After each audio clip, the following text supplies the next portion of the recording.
पेंजा education, आप सभी का पेंजा एजुकेशन में स्वागत है। आज हम 2020 सीरीज़ की स्टार्ट करने वाले हैं। इसमें आपको पर डे 20 क्वेश्चन मिलेंगे, जो क्वेश्चन बहुत ही इम्पोर्टेंट हैं। ये क्वेश्चन सारे जितने भी एग्ज़ाम में आए हुए हैं, प्रीवियस एग्ज़ाम में आए हुए हैं, SSC JEE AE सभी के एग्ज़ाम को के जो क्वेश्चन है ना, उनको मिला के एक सीरीज़ बनाई गई है। पर डे आपको 20 क्वेश्चन मिलेंगे, 20 क्वेश्चन आपको मिलेंगे। इन 20 क्वेश्चनों को हम अच्छे से सॉल्व करेंगे और सॉल्व के साथ इनके कॉन्सेप्ट को भी समझेंगे। तो इस सीरीज़ को जितना ज़्यादा आप शेयर करो, लाइक, और अपने दोस्तों को भी, जो भी SSC JEE और जितने भी स्टेट AE JEE इलेक्ट्रिकल से रिलेटेड जितने भी एग्ज़ाम हैं, उन सभी में आपके लिए बहुत ही अच्छी सीरीज, बहुत ही लाभदायक, बहुत ही एग्ज़ाम को क्रैक करने के लिए ये सीरीज़ बहुत ही इम्पोर्टेंट है। कोई भी एग्ज़ाम हो, सबसे पहले हम जितने ज़्यादा क्वेश्चन प्रैक्टिस करते हैं थ्योरी के बाद, वो बहुत ही इम्पोर्टेंट है। कोई एग्ज़ामों का पता नहीं होता कि किस टाइप के क्वेश्चन आएंगे, तो इसलिए हमें जितने ज़्यादा क्वेश्चनों की प्रैक्टिस होगी, जितने कॉन्सेप्ट हमारे माइंड में होंगे, उतना ही अच्छा हमारे लिए एग्ज़ाम रहता है। तो प्लीज़ इस सीरीज़ का सपोर्ट करें और इस चैनल को सब्सक्राइब करें और अपने दोस्तों को शेयर करें। लाइक, शेयर और सब्सक्राइब ज़रूर करें। तो चलो स्टार्ट करते हैं इस सीरीज़ को। इसका नाम है 2020 क्वेश्चन सीरीज़, ठीक है। तो सबसे पहला क्वेश्चन है circuit component that oppose the change in circuit voltage. Circuit voltage यानी एक सर्किट में वोल्टेज का चेंज का कौन अपोज करता है, तो वो कौन सा कंपोनेंट है? हमारे पास ऑप्शन है resistance, capacitance, inductance, all of these. कोई भी क्वेश्चन हो, उससे पहले एक बार अच्छे से पढ़ना होता है। Circuit component that oppose the change in circuit voltage, उसके बाद सारे ऑप्शन को भी पढ़ना होता है। Resistance, capacitance, inductance, all of these. तो हम जानते हैं change in the circuit voltage क्या होता है? ये होता है कैपेसिटेंस। क्या होता है? कैपेसिटेंस। कैपेसिटेंस क्या होता है? चेंज इन सर्किट वोल्टेज का अपोज करता है। और यहाँ पे रेजिस्टेंस क्या करता है? रेजिस्टेंस करंट के फ्लो को अपोज करता है। या कोई सर्किट है, इस सर्किट में करंट का फ्लो हो रहा है, उसके फ्लो का अपोज कौन करता है? रजिस्टर करता है। चेंज इन वोल्टेज सर्किट में कौन अपोज करता है? कैपेसिटेंस। और change in current with respect time, उसका अपोज कौन करता है? इंडक्टेंस। ये क्वेश्चन है। हम यहाँ पे एक क्वेश्चन में पूरा सारे जो ऑप्शन है सबको एक्सप्लेन करेंगे। तो इस क्वेश्चन का आंसर हो जाएगा a circuit component that oppose the change in circuit voltage is capacitance. जानते हैं IC बराबर क्या होता है? CdV/dt। CdV/dt। तो ये कैपेसिटेंस क्या करता है? चेंज इन वोल्टेज का क्या करता है? अपोज करता है, ठीक है ना। चेंज इन वोल्टेज का क्या करता है? अपोज करता है। ओके। इंडक्टेंस का फॉर्मूला हम जानते हैं, VL बराबर होता है LdI/dt। तो ये क्या करता है? चेंज इन करंट का अपोज करता है, ठीक है ना। रेजिस्टेंस क्या करता है? जो करंट के फ्लो को, किसी भी सर्किट में करंट फ्लो हो रहा है उसको अपोज करता है, ठीक है ना। अब हम नेक्स्ट क्वेश्चन पे चलते हैं। Specific resistance of the conductor depend upon. Specific resistance of the conductor depend upon, ये किस पे डिपेंड करता है? हम जानते हैं रेजिस्टेंस का फॉर्मूला सबको पता होता है, R बराबर ρL/A। रेजिस्टेंस होता डिपेंड करता है लेंथ पे, एरिया पे, रेजिस्टिविटी पे। जबकि स्पेसिफिक रेजिस्टेंस क्या होता है? ये एक मटेरियल, ये जो भी कंडक्टर है, मटेरियल है, उसकी प्रॉपर्टी होती है। ये हर मटेरियल की फिक्स रहती है। अगर मटेरियल चेंज होता है तो उसका स्पेसिफिक रेजिस्टेंस भी चेंज होता आता है। तो ये सिर्फ किस चीज़ पर डिपेंड करती है, ये सिर्फ डिपेंड करती है composition of the conductor material पर, composition of the conductor material. तो इसका आंसर हो जाएगा composition of the conductor material. Specific resistance of conductor depend upon dimension of the conductor, composition of the conductor material, resistance of the conductor, both A B. तो हम जानते हैं are बराबर rho L upon you होता है। Resistance depend करता है length पे, एरिया पे और रेजिस्टिविटी पे, बट स्पेसिफिक रेजिस्टेंस किस पे डिपेंड करता है, ये एक कंडक्टर मटेरियल की प्रॉपर्टी होती है, ठीक है। तो ये सिर्फ डिपेंड करता है जो composition of the conductor material, और किसी चीज़ पे डिपेंड नहीं करता। ये टेम्परेचर इसमें कांस्टेंट होना चाहिए, प्रेशर भी कांस्टेंट होना चाहिए, ठीक है। तो स्पेसिफिक रेजिस्टेंस डिपेंड करता है composition of the conductor material. तो इस क्वेश्चन का आंसर हो जाएगा composition of the conductor material. Next question पे चलते हैं। नेक्स्ट क्वेश्चन है हमारा the resistance of the insulator in general with temperature rise. अगर हम टेम्परेचर को बढ़ाते हैं तो जो इंसुलेटर का रेजिस्टेंस है, इंसुलेटर का रेजिस्टेंस में क्या फ़र्क पड़ेगा। हम जानते हैं इंसुलेटर रेजिस्टेंस और सेमीकंडक्टर का नेगेटिव टेम्परेचर कोफिशिएंट होता है। क्या होता है, नेगेटिव टेम्परेचर कोफिशिएंट होता है। हम रेजिस्टेंस का फॉर्मूला रखते हैं तो आर टी बराबर होता है R naught 1 plus alpha delta T. यहाँ ये अल्फ़ा है, ये क्या है, नेगेटिव टेम्परेचर कोफिशिएंट है। क्या है, नेगेटिव टेम्परेचर कोफिशिएंट। अगर इसकी वैल्यू नेगेटिव होगी तो टेम्परेचर को हम राइज करेंगे तो रेजिस्टेंस की वैल्यू डिक्रीज हो जाएगी। क्या हो जाएगी, डिक्रीज हो जाएगी। नेगेटिव टेम्परेचर है तो माइनस हो जाएगा यहाँ पे। तो ये हो जाएगा आर टी बराबर R naught 1 minus alpha delta T, minus हो जाएगा। तो ये आर की वैल्यू, टेम्परेचर को राइज करेंगे, यहाँ टेम्परेचर राइज होगा तो रेजिस्टेंस डिक्रीज हो जाएगा, ठीक है।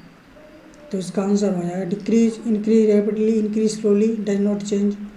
ये क्या हो जाएगा, चेंज होगा पर डिक्रीज हो जाएगा, ठीक है। Decrease the resistance of the insulator in general with temperature rise. और टेम्परेचर को हम बढ़ाते हैं तो इसका सेमीकंडक्टर और इंसुलेटर का क्या होता है, नेगेटिव टेम्परेचर कोफिशिएंट होता है। नेगेटिव टेम्परेचर कोफिशिएंट होने के बाद अब जैसे हम टेम्परेचर को बढ़ाएंगे इसका रेजिस्टेंस कम होता जाएगा। हम ये जानते हैं, इसमें ये रिलेशन होता है आर टी बराबर R naught 1 plus alpha delta T. यहाँ टी क्या है, टेम्परेचर है। जैसे टेम्परेचर वेरिएशन है, टेम्परेचर को बढ़ाएंगे, अल्फ़ा और नेगेटिव है तो इसकी वैल्यू क्या होती जाएगी, रेजिस्टेंस की वैल्यू डिक्रीज होती जाएगी, ठीक है। नेक्स्ट क्वेश्चन पे चलते हैं।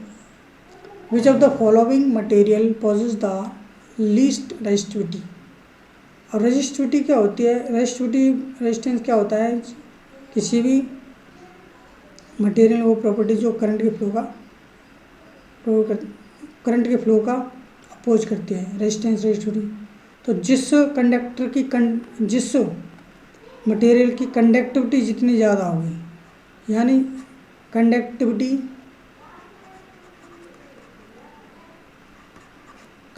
जितनी ज़्यादा होगी उसकी रेजिस्टिविटी उतनी ही क्या हो जाएगी, उसकी रेजिस्टिविटी उतनी ही कम हो जाएगी। तो कॉपर सबसे अच्छा कंडक्टर है इन सभी में। कॉपर, आयरन, मैग्नीज, एल्यूमिनियम से सबसे अच्छा इन सभी में कॉपर है। तो कॉपर की रेजिस्टिविटी सबसे कम होगी क्योंकि इसकी कंडक्टिविटी सबसे ज़्यादा होती है, इसलिए कॉपर की रेजिस्टिविटी सबसे कम होगी, ठीक है। Which of the following material possess the least resistivity is copper. Next question पे चलते हैं। Ampere second is the unit of, ampere second is the unit of, ampere second किसकी यूनिट है, हम जानते हैं क्यू बराबर क्या होता है, आई टी। आई बराबर क्यू अपन टी होता है, तो क्यू बराबर क्या हो जाएगा, आई टी। आई यहाँ पे क्या है, करंट है। आई की यूनिट क्या होती है, एम्पियर होती है। टी की यूनिट होती है सेकंड, एम्पियर सेकंड, तो ये क्यू बराबर क्या हो जाएगा आई टी, इसकी यूनिट क्या हो जाएगी एम्पियर सेकंड। तो इसका आंसर क्या हो जाएगा ampere second unit of EMF, EMF power, electric charge, energy, तो इसका हो जाएगा इलेक्ट्रिक चार्ज। क्यू को इलेक्ट्रिक चार्ज बोलते हैं, इसकी एक यूनिट होती है उसको कूलम बोलते हैं।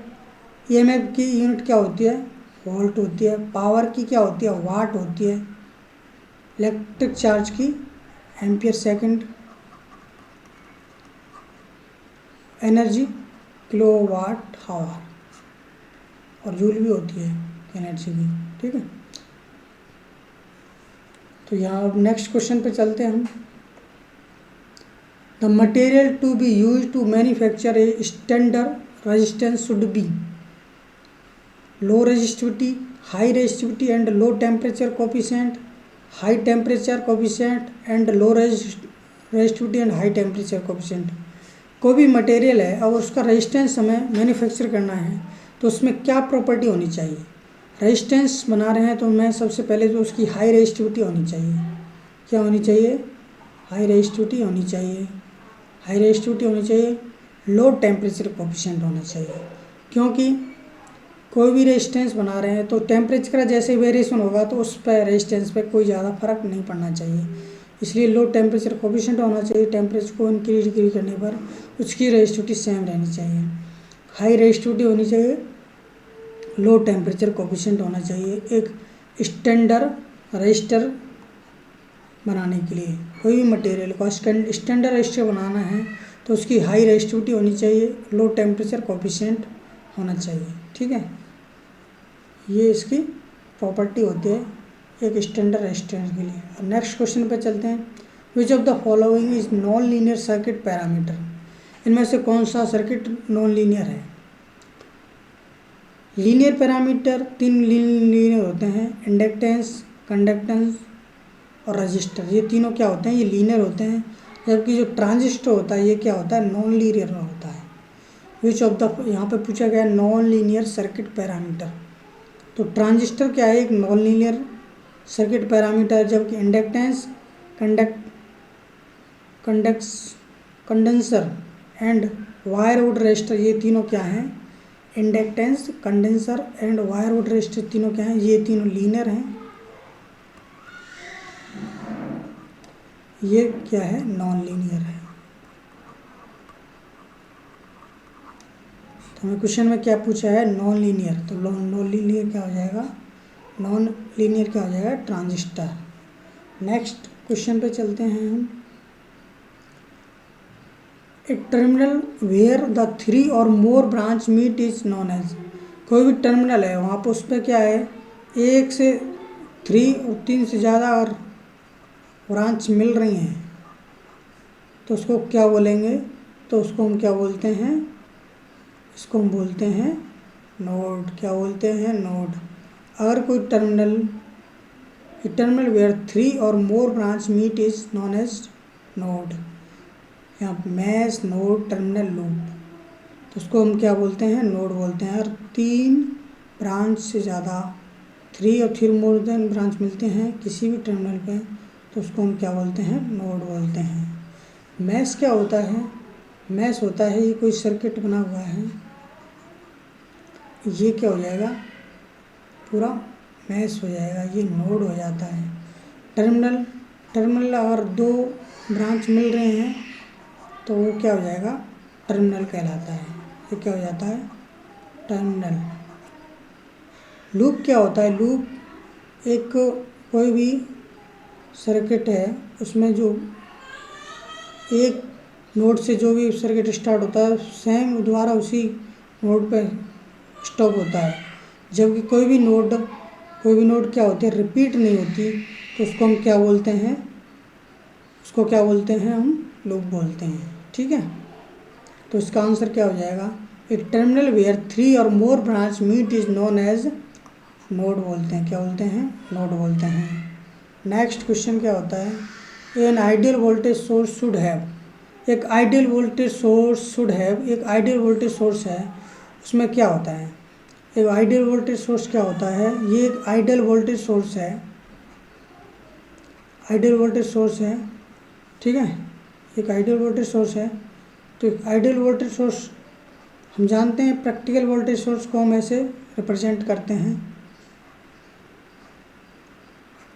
ये आइडियल हो गया, ये प्रैक्टिकल है वोल्टेज सोर्स। यहाँ पे एक रेजिस्टेंस लगा होता है सीरीज में, ये क्या होता है, ये वोल्टेज यहाँ पे लगा होता है, वोल्टेज और आइडियल वोल्टेज सोर्स है, तो इसमें जो रेजिस्टेंस सीरीज में होता है तो उसको की वैल्यू क्या हो जाती है, इसकी वैल्यू RS बराबर क्या हो जाता है, 0 हो जाता है, क्या हो जाता है। तो इसका जो इंटरनल रेजिस्टेंस होता है 0 सोर्स रेजिस्टेंस, यानी सोर्स RS सोर्स रेजिस्टेंस है, ये क्या हो जाएगा, इसकी वैल्यू 0 होती है, समझिए। तो in ideal voltage source type क्या होता है, 0 सोर्स रेजिस्टेंस होता है। जबकि अगर एक आइडियल करंट सोर्स होता, आइडियल करंट सोर्स होता, तो आइडियल करंट सोर्स को ऐसे रिप्रेजेंट करते हैं, ये करंट सोर्स है, आइडियल है ये। प्रैक्टिकल में कैसे रिप्रेजेंट करते हैं इसको, प्रैक्टिकल में रिप्रेजेंट करते हैं ऐसे, यहाँ पे एक रेजिस्टेंस होता है, वो किस में होता है, पैरेलल में होता है। तो जब इसकी वैल्यू क्या होती है, इनफाइनाइट होती है। अगर आइडियल करंट सोर्स होता तो इसकी वैल्यू इसमें इनफाइनाइट सोर्स रेजिस्टेंस होता है। जबकि आइडियल वोल्टेज सोर्स में क्या होता है, 0 सोर्स रेजिस्टेंस होता है, ठीक है। आइडियल वोल्टेज सोर्स में 0 सोर्स रेजिस्टेंस होता है, जबकि आइडियल करंट सोर्स में इनफाइनाइट सोर्स रेजिस्टेंस होता है। तो मैं यहाँ पे क्या पूछा है, an ideal voltage source should have infinite source resistance, large value of EMF, small value of EMF, 0 source resistance. तो क्या हो जाएगा इसका answer, 0 source resistance ideal voltage source में। Next question, the reactance of the 1 farad capacitance when the connected to DC circuit. हम जानते हैं DC circuit में क्या होता है, जो फ्रिक्वेंसी ओमेगा होता है तो कितना होता है, 0 होता है, यानी फ्रिक्वेंसी 0 होती है। रिएक्टेंस क्या होता है कैपेसिटेंस में, XC बराबर 1/ओमेगा C, 1/ओमेगा C। तो 1/0 इंटू C कितना हो जाएगा, इनफाइनाइट हो जाएगा। तो इसकी वैल्यू क्या हो जाएगी, reactance 1 farad capacitance when connected to DC circuit. तो ये किसकी वैल्यू क्या हो जाएगी, रिएक्टेंस की इनफाइनाइट वैल्यू हो जाएगी, क्या हो जाएगी, इनफाइनाइट हो जाएगी, ठीक है। यहाँ पे इसकी वैल्यू 1 रखते हैं, 1/0 मल्टीप्लाई 1, कैपेसिटेंस की वैल्यू क्या रखते हैं हम,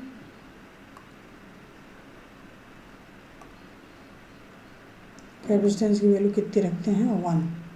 तो ये क्या हो जाएगा, 0 मल्टीप्लाई 1, 0, 1/0 इक्वल टू इनफाइनाइट। तो XC इक्वल टू वैल्यू आ जाएगी इनफाइनाइट, ठीक है। अगर XL होता है रिएक्टेंस फॉर इंडक्टेंस, इसकी वैल्यू होती है ओमेगा L, ठीक है, क्या होती है, ओमेगा L। नेक्स्ट क्वेश्चन, अब इसका आंसर क्या हो गया, infinite. The reactance of the 1 farad capacitance when connected DC circuit में कनेक्ट करते हैं तो उसकी फ्रिक्वेंसी क्या होती है, 0 होती है, F0, तो देन ओमेगा 0, हम जानते हैं ओमेगा बराबर क्या होता है, 2πf। अगर f की वैल्यू 0 है तो ओमेगा भी क्या होता है, 0 होगा। ओमेगा 0 है तो जहाँ पे 0 पुट करते ही 1/0 इंटू CC की वैल्यू 1 दे रखी है, 1/0 इंटू 1, 1/0 इक्वल टू इनफाइनाइट। तो इसकी वैल्यू क्या आ जाएगी, इनफाइनाइट। अब नेक्स्ट क्वेश्चन पे चलते हैं। A capacitor with no initial charge at t equal to infinite act. एक कैपेसिटर है, इसका इनिशियल चार्ज कितना है, इनफाइनाइट है, नो इनिशियल चार्ज, यानी कि कोई भी इनिशियल चार्ज नहीं दे रखा है, at t equal to infinite. तो कैपेसिटर इनिशियल चार्ज नहीं दे रखा है, टी निकल इन्फाइनाइट पे क्या हुआ, open circuit, voltage source, current source, short circuit. Capacitance है टी इक्वल टू इन्फाइनाइट है, हम जानते हैं T equal to infinite X C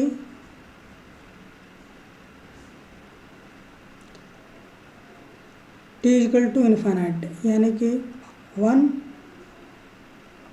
omega बराबर होता है 2 पाई एफ, ओमेगा × का जाएगा 2 पाई 1/t, 1/t। टी की वैल्यू कितनी देर की है, 1/t यानी कि इन्फाइनाइट। 2 पाई मल्टीप्लाई इन्फाइनाइट, ऊपर जाके इसकी वैल्यू होगी 0, तो ओमेगा हमारे पास कितना आ गया, 0 आ गया। तो एक्स सी बराबर 1/ओमेगा c होता है। तो इनिशियल चार्ज 0 है, तो एक्स सी बराबर 1/0। तो ये क्या हो जाएगा, इन्फाइनाइट, यानी कि ये क्या हो जाएगा, एक्स सी की वैल्यू इन्फाइनाइट। तो सर्किट कैसा हो जाएगा, ओपन सर्किट। क्या हो जाएगा, open circuit. A capacitor with no initial charge at T equal to infinite act as a, क्या करता है, ओपन सर्किट। अगर इंडक्टर होता, नो इंडक्टर होता तो वो क्या होता है, शॉर्ट सर्किट हो जाता है।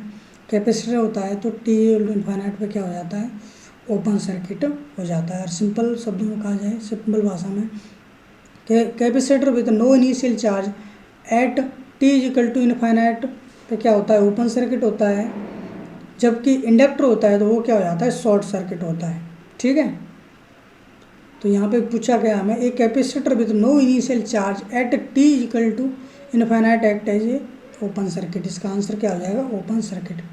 अब हम नेक्स्ट क्वेश्चन पे चलते हैं। What will happen to the inductance if number of turn of the coil is decrease. अगर किसी इंडक्टेंस में नंबर ऑफ टर्न को डिक्रीज किया जाए तो उसकी इंडक्टेंस पर क्या फ़र्क पड़ेगा। हम जानते हैं L बराबर क्या होता है, n²/s। s यहाँ पे क्या है, रिलेक्टेंस है, n क्या है, नंबर ऑफ टर्न है, n क्या है, नंबर ऑफ टर्न है। तो inductance directly proportional to n² हो जाता है। डायरेक्टली प्रोपोर्शनल क्या हो जाएगा, n²। जैसे जैसे नंबर ऑफ टर्न की वैल्यू कम हो गई तो इंडक्टेंस भी क्या हो जाएगा, कम हो जाएगा, क्योंकि ये इसके डायरेक्टली प्रोपोर्शनल है। ठीक है, अब हम क्वेश्चन को पढ़ते हैं। What will happen to the inductance if the number of turn of the coil is decrease. Number of turn decrease हो जाएंगे तो इंक्रीज होगा, डिक्रीज होगा, remaining same, none of this क्या हो जाएगा, डिक्रीज हो रहा है। तो डायरेक्ट प्रोपोर्शनल होता है नंबर ऑफ टर्न के, देन ये क्या हो जाएगा, इंक्रीज हो जाएगा। क्या हो जाएगा, डिक्रीज हो रहा है, डिक्रीज हो रहा है, तो ये भी क्या होगा, ये भी क्या होगा भाई, डिक्रीज ही होगा, क्योंकि नंबर ऑफ टर्न क्या होते हैं, इंडक्टेंस के डायरेक्ट प्रोपोर्शनल होते हैं। जैसे ही नंबर ऑफ टर्न डिक्रीज होंगे तो इंडक्टेंस की वैल्यू भी डिक्रीज हो जाएगी। ठीक है, नेक्स्ट क्वेश्चन पे चलते हैं। In pure inductive circuit if the supply frequency is reduced to 1/2 the current will be. एक प्योर इंडक्टिव सर्किट है, in a pure inductive circuit if the supply frequency is reduced to 1/2 then the current will be. अगर हमें frequency को क्या कर दिया है, half कर दिया है, देन करंट क्या होगा। एक प्योर इंडक्टिव सर्किट है तो हम जानते हैं I बराबर क्या होता है, V/XL। V/XL को हम लिख सकते हैं ω/L। ω/L को क्या लिख सकते हैं, 1/V/2πfL। तो I प्रोपोर्शनल क्या हो जाएगा, 1/f। जैसे फ्रिक्वेंसी को हम हाफ करेंगे, करंट क्या हो जाएगा, डबल हो जाएगा। फ्रिक्वेंसी को हाफ करते ही करंट क्या हो जाएगा, डबल। क्योंकि जो करंट क्या है, फ्रिक्वेंसी के इंडक्टिव रिएक्टेंस में क्या है, इन्वर्सली प्रोपोर्शनल है। देन करंट को हाफ करते ही क्या हो जाएगा, फ्रिक्वेंसी को हाफ करते हैं तो करंट क्या हो जाएगा, डबल हो जाएगा। तो इसका देखते हैं क्वेश्चन को। Pure inductive circuit supply frequency is reduce to 1/2, then the current will be 4 times as the high, be doubled, be reduced by half, be reduced to 1/4। तो ये क्या हो जाएगा, इसका आंसर हो जाएगा बी डबल्ड। क्या हो जाएगा, डबल्ड हो जाएगा। जैसे करंट को हम इंक्रीज करें, फ्रिक्वेंसी को हाफ करेंगे तो करंट की वैल्यू क्या हो जाएगी, डबल हो जाएगी। F/2 ऊपर हो जाएगा तो ये क्या हो जाएगा, 2/F, यानी करंट कितना हो जाएगा, डबल हो जाएगा। ठीक है, नेक्स्ट क्वेश्चन पे चलते हैं। और क्वेश्चन आपको अच्छे लग रहे हैं, समझ में आ रहे हैं तो वीडियो को सब्सक्राइब ज़रूर करें, इस चैनल को सब्सक्राइब ज़रूर करें, लाइक करें। ठीक है, और अपने दोस्तों को शेयर करें। ये बहुत ही अच्छे क्वेश्चन हैं जो भी प्रीवियस एग्जाम में आए हुए हैं, तो आपके लिए बहुत ही अच्छे क्वेश्चन लिए हैं, उनको अच्छे से एक्सप्लेन करना है और आपको बताना है जो आपके एग्ज़ाम के लिए बहुत ही इम्पोर्टेंट है। ठीक है, next question. A active element in a circuit is one which. एक एक्टिव एलिमेंट क्या होता है, एलिमेंट दो टाइप के होते हैं, एक्टिव होता है, पैसिव होता है। एक्टिव एलिमेंट वो होते हैं जो एनर्जी सप्लाई करते हैं, क्या करते हैं, सप्लाई एनर्जी करते हैं। पैसिव ना तो एनर्जी लेते हैं ना देते हैं। ठीक है, तो एक्टिव एलिमेंट कौन से होते हैं, current source, voltage source. Passive क्या होते हैं, पैसिव एलिमेंट क्या होते हैं, RLC, रेजिस्टेंस हो गया, इंडक्टेंस हो गया, कैपेसिटेंस हो गया। जबकि एक्टिव एलिमेंट क्या होते हैं हमारे पास, current source, voltage source supply करते हैं। ये क्या करते हैं, एनर्जी को सप्लाई करते हैं, सिर्फ क्या करते हैं, सप्लाई करते हैं। इनको क्या बोलते हैं हम, एक्टिव एलिमेंट। एलिमेंट दो टाइप के होते हैं, एक एक्टिव हो गया, एक पैसिव हो गया। पैसिव में होते हैं RLC और एक्टिव में क्या होते हैं, वोल्टेज सोर्स और करंट सोर्स। ठीक है, तो हमारे पास ये क्या करते हैं, एनर्जी को सप्लाई करते हैं। एक्टिव एलिमेंट क्या करते हैं, एनर्जी को सप्लाई करते हैं। ठीक है, नेक्स्ट क्वेश्चन पे चलते हैं फिर। If two capacitor is C1 and C2 are connected in parallel, then the equivalent capacitance is given by C1 C2, C1 upon C2, C1 plus C2, C1 by C2। तो question को देखते हैं। दो capacitor हैं, वो क्या है, connected हैं, कैसे, connected in parallel, connected in parallel, जिसकी वैल्यू हमें दे रखी है C1 और C2। तो हमें निकालना है C इक्विवेलेंट। कैपेसिटेंस की वैल्यू, ये दो टर्मिनल हैं, इसको मान लेते हैं ए है, ये भी है, हमें तो C इक्विवेलेंट निकालना है। अगर कैपेसिटेंस सीरीज में जुड़े हैं तो हम सिंपल सा हो जाता है C1 प्लस C2। क्या हो जाएगा, अगर कैपेसिटेंस को सीरीज में जोड़ते हैं तो इसकी वैल्यू C1 प्लस C2 होती है। अगर कैपेसिटेंस किस में होते हैं, अगर कैपेसिटेंस पैरेलल में कनेक्ट होते हैं तो उनकी वैल्यू होती है C1 प्लस C2। अगर कैपेसिटेंस को हम सीरीज में जोड़ते हैं C1 प्लस C2 तो इसकी वैल्यू क्या होती है, C1 प्लस C2। ठीक है, C1 प्लस C2। तो ये यहाँ पे क्या पूछा है हमें, कनेक्टेड है पैरेलल में कनेक्ट है तो उसकी वैल्यू क्या हो जाएगी, C1 प्लस C2। सीरीज में होता तो क्या होता, C1 प्लस C2। यहाँ पे हमसे पूछा है पैरेलल में तो सिंपल सा है C1 प्लस C2। ठीक है, नेक्स्ट क्वेश्चन पे चलते हैं। Three resistor each of R ohm are connected in star, what is the value of equivalent delta connector resistance. तीन रेजिस्टेंस हैं, किस में कनेक्टेड हैं, स्टार में कनेक्टेड हैं। तीन रेजिस्टेंस को स्टार में कनेक्ट कर दिया है, ऐसे स्टार में कनेक्टेड हैं, R R R। अब क्या बोल रहे हैं ये, अगर what is the value delta connect, और इनको हम किस में कनेक्टेड कर देते हैं, डेल्टा में कनेक्ट कर देते हैं तो इसकी वैल्यू क्या हो जाएंगी। ठीक है, तो हम जानते हैं आर स्टार बराबर क्या होता है आर डेल्टा बाई 3। अगर सेम रेजिस्टेंस है, अगर इन तीनों की वैल्यू, तीनों रेजिस्टेंस जो भी स्टार में कनेक्टेड हैं उनकी वैल्यू सभी की आर आर आर तीनों सेम है, तो एक सिंपल सा फॉर्मूला होता है आर स्टार बराबर होता है आर डेल्टा बाई 3। बट हमें क्या निकालना है, आर डेल्टा निकालना है, तो ये क्या हो जाएगा 3 आर स्टार। हमारे पास आर स्टार की वैल्यू कितनी दे रखी है, आर स्टार की वैल्यू कितनी दे रखी है, आर दे रखी है, तो यहाँ पर वैल्यू पुट कर दो। आर डेल्टा बराबर क्या हो जाएगा 3 मल्टीप्लाई आर, तो ये क्या हो जाएगा 3R।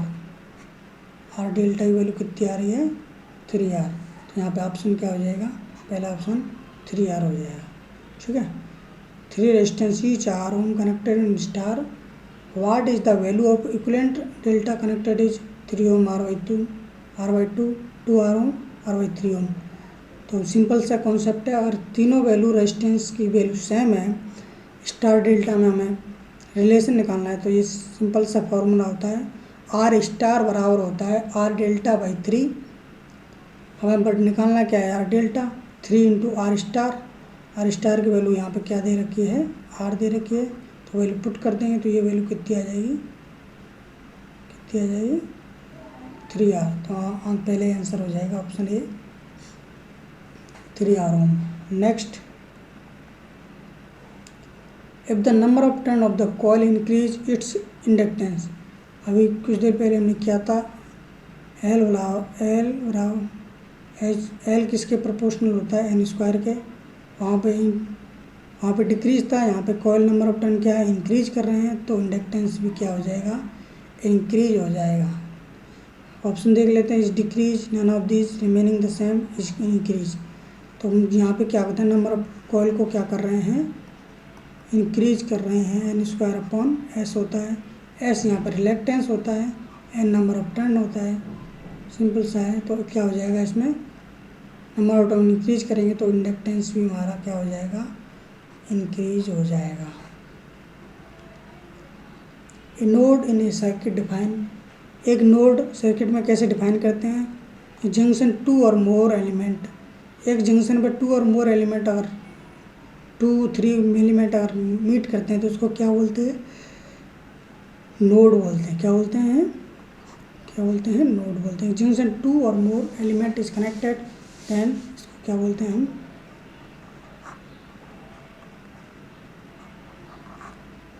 इसको हम बोलते हैं नोड। और ऑप्शन देख लेते हैं, closed path group of the interconnected element, open terminal of an element. तो इसका आंसर क्या हो जाएगा जंक्शन 2 और मोर एलिमेंट। ठीक है, node. Next question, what is the power consumed by the resistor of 20 ohm connected across the 100 volt source. 300 watt, 500 watt, 100 watt, 50 watt. हम जानते हैं रिलेशन पावर और वोल्टेज में क्या होता है, पावर और R V square upon R होता है। और हमारे पास दो वैल्यू दे रखी हैं, रेजिस्टेंस की 20 ओम है एंड वोल्टेज की कितनी है 100 वोल्ट। तो P बराबर क्या हो जाएगा 100 वोल्ट का स्क्वायर, R की वैल्यू 20 है, P equal to 100 multiply 100 upon 20 5 10, P equal to 500 watt. तो कौन सा ऑप्शन हो जाएगा, ऑप्शन बी। ठीक है, सिंपल सा है। What is the power consumed by the resistor of 20 ohm, resistance की वैल्यू 20 ओम दे रखी है, कनेक्टेड अक्रॉस 100 वोल्ट सोर्स। हम जानते हैं P बराबर वी स्क्वायर अपॉन आर, ये पावर का रिलेशन होता है वोल्टेज के साथ। अगर पावर करंट के साथ रिलेशन क्या होता है आई स्क्वायर आर, करंट के साथ क्या होता है आई स्क्वायर आर होता है, वोल्टेज के साथ क्या होता है वी स्क्वायर अपॉन आर। और वोल्टेज और करंट में क्या होता है वी बराबर आई आर होता है, और आई बराबर क्या होता है वी अपॉन आर होता है, आर बराबर क्या होता है वी अपॉन आई होता है। तो ये सिंपल फॉर्मूला है जो हमारे लिए हमेशा इम्पोर्टेंट, हमेशा एग्जाम में काम आते हैं। P बराबर आई बराबर वी अपॉन आर बराबर वी अपॉन आई, P बराबर V square upon R P बराबर I²/R। ठीक है, तो ये फॉर्मूले आपको हमेशा याद होने चाहिए। तो इनसे बहुत ऐसे बहुत सिंपल से क्वेश्चन आ जाते हैं, और फॉर्मूला आपको पता है तो आप आसानी से क्वेश्चन को कर सकते हैं। ठीक है, नेक्स्ट क्वेश्चन, ये सेकंड लास्ट क्वेश्चन था, हमारा लास्ट क्वेश्चन आने वाला है। अगर आपको वीडियो अच्छी लग रही हो, क्वेश्चन आप समझ पा रहे हैं अगर, तो आप इस वीडियो को, इस चैनल को सब्सक्राइब ज़रूर करें। ठीक है, और अपने दोस्तों को शेयर ज़रूर करें। इलेक्ट्रिकल रेजिस्टिविटीज़, इलेक्ट्रिकल रेजिस्टिविटी क्या होती है, और रेजिस्टिविटी हमने पहले, रेजिस्टिविटी क्या होती है, इलेक्ट्रिकल रेजिस्टिविटी वो होती है जो कंडक्टर होगा, और कंडक्टर है और उसकी कंडक्टिविटी अच्छी है, कंडक्टिविटी अच्छी है तो उसकी रेजिस्टिविटी क्या होगी, कम होगी। तो कॉपर एक अच्छा कंडक्टर है तो उसकी रेजिस्टिविटी क्या होती है, कम होती है, जबकि अलॉय की क्या होती है, कंडक्टिविटी कम होती है। तो इसलिए इलेक्ट्रिकल रेजिस्टिविटी क्या होती है, low for copper and high for alloy. क्या होगी, low for copper and high for alloy. तो इलेक्ट्रिक रेजिस्टिविटी इज क्या होगी, high for copper and low for alloy, low for copper and high for alloy, high for copper and as well as alloy, low for copper as well as alloy. तो हमें पता है electric resistivity क्या होती है, जिस conductor material की conductivity जितनी ज़्यादा होगी उसकी रेजिस्टिविटी उतनी ही कम होगी। तो यहाँ पे क्या हो जाएगा, low for copper and high for alloy. ठीक है, तो ये हमारे 20 क्वेश्चन यहाँ पे ख़त्म होते हैं। नेक्स्ट क्लास आपकी डेली आपको ऐसी सीरीज मिलेगी। तो थैंक यू। वीडियो को लाइक, शेयर और इस चैनल को सब्सक्राइब ज़रूर करें, ताकि ये सीरीज़ आपके लिए हमेशा चलती रहे। ये सीरीज़ ऐसे ही चलती रहेगी, पर डे नए क्वेश्चन आएंगे, और सारे क्वेश्चन बहुत ही अच्छे होंगे, प्रीवियस ईयर एग्जाम में आए हुए होंगे। उन सभी को अच्छे से एक्सप्लेन करना है, आपको बताना है। और ये सभी जितने भी एग्ज़ाम हैं इलेक्ट्रिकल से रिलेटेड, उनके लिए, सभी के लिए बहुत ही इम्पोर्टेंट और बहुत ही अच्छी सीरीज़ है। ये सारे क्वेश्चन बहुत ही अच्छे हैं। और वीडियो को लाइक करें, शेयर करें और इस चैनल को सब्सक्राइब ज़रूर करें। Thank you.